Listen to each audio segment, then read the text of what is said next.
Bonjour les amis, je fais cette vidéo parce que j'accompagne de nombreuses personnes qui veulent monter leur entreprise ou qui ont monté leur entreprise et qui n'arrivent pas à la développer et qui rencontrent souvent le même type de problème.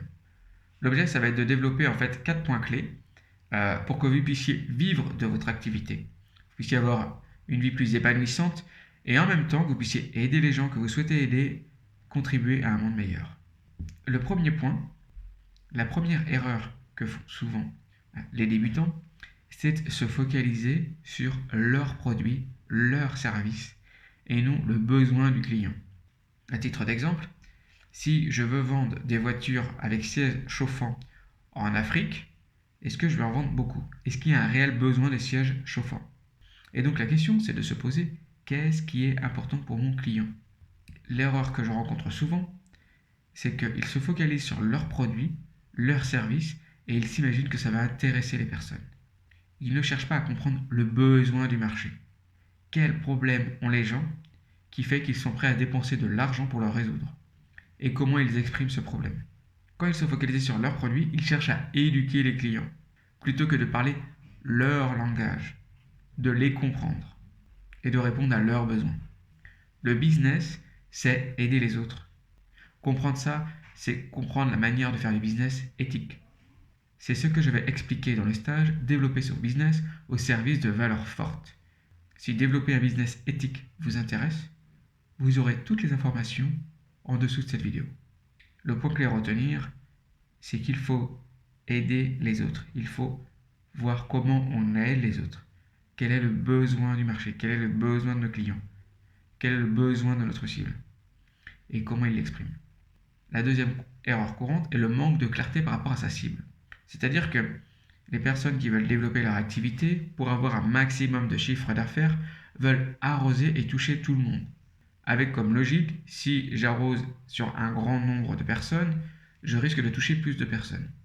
Or, ça ne fonctionne pas, parce qu'en fait, le message, il n'est pas spécifique à la cible. C'est-à-dire que pour communiquer avec la personne, il faut parler sa langue, il faut le comprendre, il faut avoir de la clarté sur sa cible, sur comment elle fonctionne, comment elle pense, quels mots elle utilise. Et quand le message est clair et qu'il est ciblé sur une cible, sur une catégorie de personnes, là il va pouvoir être entendu par cette catégorie de personnes. Si on veut communiquer plus largement, ce qui se passe, c'est que le message n'est pas assez spécifique et en fait il est trop flou et il ne touche pas assez profondément la cible, ce qui fait qu'il n'y a pas d'accroche. Et on n'est pas visible par rapport aux concurrents. Donc il est important d'avoir un avatar client clair, d'être dans la tête de son client et d'avoir une cible spécifique pour pouvoir communiquer clairement. Encore une fois, le business, c'est aider les autres, c'est s'intéresser à l'autre. Si on est trop focalisé sur soi, ça ne fonctionne pas. Le marketing, qui est parfois critiqué, est un outil qui permet de communiquer auprès de la cible, c'est-à-dire permet de communiquer auprès des personnes qui ont un besoin pour qu'on leur propose une solution qui peut les aider.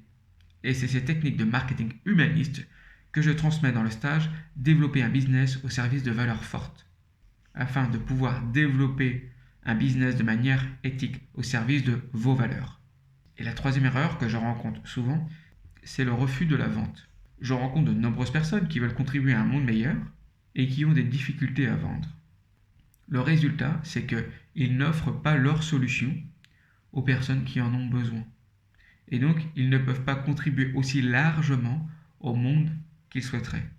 Ils ne peuvent pas servir leurs valeurs autant qu'ils le souhaiteraient. Et en voulant éviter de nuire aux autres, ils n'aident pas, ils ne vendent pas. Donc, ils aident peu de personnes, ils contribuent peu. Alors qu'au plus profond d'eux, ils veulent contribuer largement. Et cette difficulté à vendre vient de croyances limitantes qui les empêchent de déployer leur activité, de voir que vendre, c'est aider l'autre. Et qu'à chaque fois qu'ils vendent, ils aident quelqu'un. Ils contribuent au monde qu'ils souhaitent. Travailler sur ces croyances limitantes permet d'avoir de la clarté sur ce qu'est la vente. Quand vous avez une solution qui peut aider quelqu'un, vous savez que cette personne a un besoin et que votre solution peut l'aider. Vous avez le devoir de l'aider, vous avez le devoir de lui vendre. Si vous ne vendez pas, vous ne l'aidez pas. Et c'est ces techniques de vente éthique que je transmets dans le stage développer un business au service de valeurs fortes. L'objet, c'est que la vente soit perçue comme de l'aide. Et le quatrième point que je rencontre souvent, c'est le problème d'alignement qui empêche de passer à l'action, la procrastination. Alors ça, c'est lié à des problèmes c'est souvent lié à des problèmes d'intégrité. C'est des gens qui ont des valeurs hautes, qui veulent contribuer à un monde meilleur et qui ont des croyances limitantes par rapport à certains comportements. Et donc ils n'arrivent pas à passer à l'action parce que des comportements sont associés à un jugement, à une croyance limitante. Et c'est la situation que je rencontre le plus souvent pour les personnes qui passent du salariat à l'entrepreneuriat. Parce que ce n'est pas du tout le même état d'esprit. Ce n'est pas le même mode de fonctionnement. Ce n'est pas le même regard sur le monde. Ces personnes souhaitent avoir une vie plus épanouissante. Ils souhaitent avoir du sens. Ils souhaitent contribuer à un monde meilleur. Ils souhaitent utiliser leurs talents.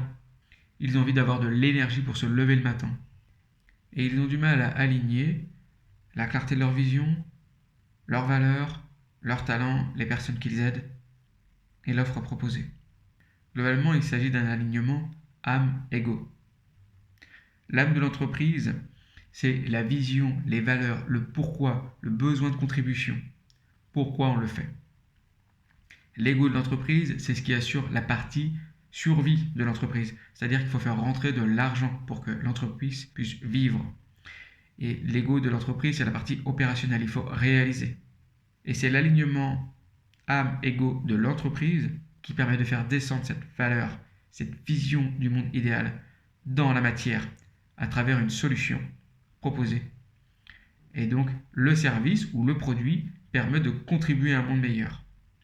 Et quand les deux sont alignés, quand il y a une vente, c'est la vision qui est nourrie.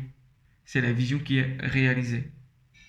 Et la première partie du stage, développer un business au service de valeurs fortes, aligne l'âme et l'ego pour que votre solution soit vendue aux bonnes personnes afin de les aider, de répondre à leurs besoins, à leurs problématiques, pour que vous puissiez contribuer à un monde meilleur et en même temps que vous puissiez vivre de votre activité.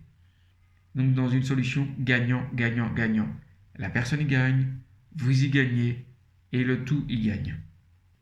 Donc si vous avez des problèmes de procrastination, c'est que vous avez des problèmes d'alignement. Si vous avez des problèmes de passage à l'action, que vous êtes dans les idées mais que vous n'arrivez pas à descendre ça dans la matière, c'est que c'est un problème d'alignement. Et si vous souhaitez vraiment développer un business au service de valeurs fortes, que vous avez envie d'avoir une vie pleine de sens, de contribuer à un monde meilleur, de vivre de votre activité et d'aider les autres, le stage que je propose est pour vous. Donc évidemment, afin que je puisse répondre à vos questions et que je puisse avoir des relations avec les différentes personnes qui sont inscrites au stage, je limite le nombre de personnes.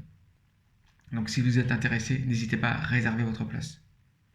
Et si vous avez des questions par rapport à ce stage, n'hésitez pas à réserver un entretien diagnostic gratuit. Et on pourra voir ensemble si ça répond à votre demande. Voilà les amis, les 4 erreurs les plus courantes que je rencontre dans le développement de son activité. Je vous souhaite de développer votre business au service de vos valeurs et de contribuer au monde que vous souhaitez. Voilà les amis, j'espère que cette vidéo vous a apporté des clés. Si vous avez aimé cette vidéo, n'hésitez pas à mettre un like. Et si vous pensez que cette vidéo peut intéresser d'autres personnes, n'hésitez pas à partager. L'objet, c'est que les gens soient libres. Allez, au revoir.